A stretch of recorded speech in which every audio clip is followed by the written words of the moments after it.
Oh, this is fascinating stuff. Again, there it's not a Dili. That I don't think Dili is with this group.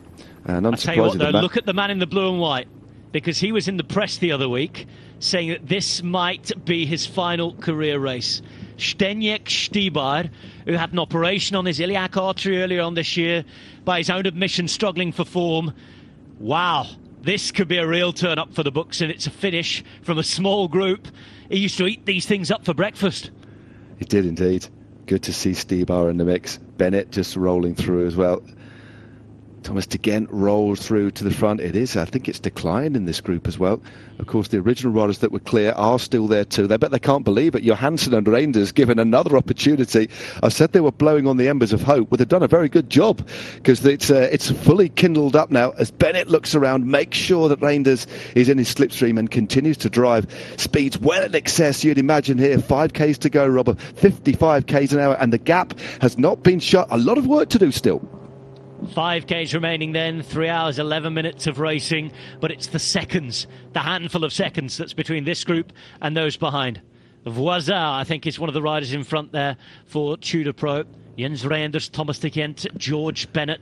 I remind you that Julius Johansson in this roughly 10-man group as well. And those riders trying to come across. This chase is not consistent enough. It's not strong enough. And it is a very, very strong effort to try and jump away. And if you're able to do that, it looks as though Bora Hansgrohe are getting involved now. It shows that behind it's not strong enough. And are we set for a fairy tale finish? It's the flying mullet flying away. And Shane Archibald has the kick to get across. That was wonderful. Well, he's basically used his lead out here. I think he's sensed that it's not going to come back together. There's no organisation behind. Movistar are teaming up now as well with Ineos Grenadiers. What a move. What an acceleration there by Shane Archibald. It's a good move as well, because he'll sit on here.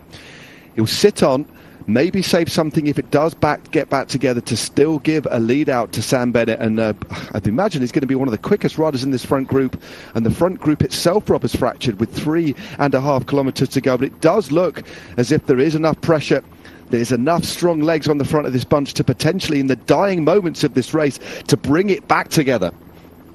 Or maybe that gave him the kick up the backside there, the move there from Archibald. The fact that he was able to get away like that, get across as they start to work again at the front, but it looks as though this time it might be a little too late. 3.4 kilometres to go then as they continue to ride. Arkea are in one of those teams in dire, desperate need of points going into the next 2 years for salvation. It does come back together.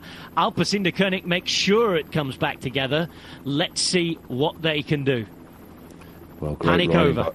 Yeah, panic over. That was a great bit of racing. Thought there was a split, and there certainly was one. So Alpecin-Deceuninck all at the front. The only rider who isn't there, he'll be fingers crossed that the riders who didn't finish, we finished in the top 3 yesterday, aren't at the front. Of course, Dries de Bont, who is the current virtual race leader, but remember, 10, 6 and 4 seconds on offer, and teams holding back a little bit. Still 2.8 Ks to go, but only Alpecin-Deceuninck on the front. Movistar move up round the outside. Also, Israel Premier Tech looking after Itamar Eindhoven, moving up round the outside as well. He'll be their designated sprinter today. 2.5 Ks to go all across the road right now, Rob. And breathe for now. There's the man who won yesterday, and we didn't see him until the very last. He's got teammates in front of him. Luke Rowe on the radio trying to organise things. It's still Alpecin-Deceuninck. Now, what is here from Jumbo-Visma? We already said there's only 5 riders in total in their team, but they're moving up in the yellow jerseys and, of course, trying to position Olav Koy. Jensen Plowright at the very back of the Alpecin-Deceuninck train. Here come Bahrain victorious, and the man on the radio in the white jersey is Jonathan Milan. Keep your eye, because he is wearing that different change jersey today as the best young rider, the man who won the points classification at the Giro d'Italia. Yep. 1.8 kilometres to go, Matt. Yep, straight down the middle there, just swept past the mass ranks of Alpecin-Deceuninck to take things up at the front, and there he is in there. It's fourth wheel at the moment is Jonathan Milan, and now moving up in the black on the right-hand side. Got a couple of riders there, Tudor Pro Cycling. They'll be looking after the fast finishing Arvid decliners now, with around 1,400 metres to go. The Ineos Grenadiers move up. Luke Platt, the Australian champion, putting in a massive effort on the right-hand side to try and drop off Elia Viviani. Ethan Hayter's the next man. Then it moves on. Narvaez has dropped into that position right in front yet again of Elia Viviani coming into the final kilometre now. And they found their position at exactly the right moment. Bennett trying to get involved in it and looking for the wheel as well, as it's broken up a little for the Ineos Grenadiers. They try to refine themselves on the left as we look at it. Arvid de Klein in the black jersey at the back of his train, well positioned and ready to go. One by one they peel off. Opportunists trying to be in there as well, who don't have the lead-out trains. It's just a few hundred metres to the line now, and we're about to come into the barriered section. Ineos Grenadiers behind onto the wheel now of Arvid de Klein. On the right-hand side, riders trying to move up as well from Jaco Olule. It's all got a bit messy, and they're trying to keep it organised at the front now with Tudor Pro Cycling.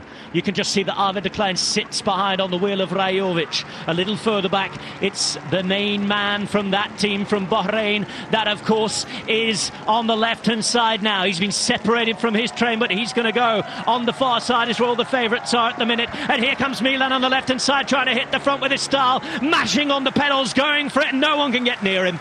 Jonathan Milan back to winning ways. A big power sprint, powering away to the line. Milan wins. Milan's up there. And Jonathan Milan takes stage 2 of the Tour of Guangxi. He will be in the mix too to take the leader's jersey.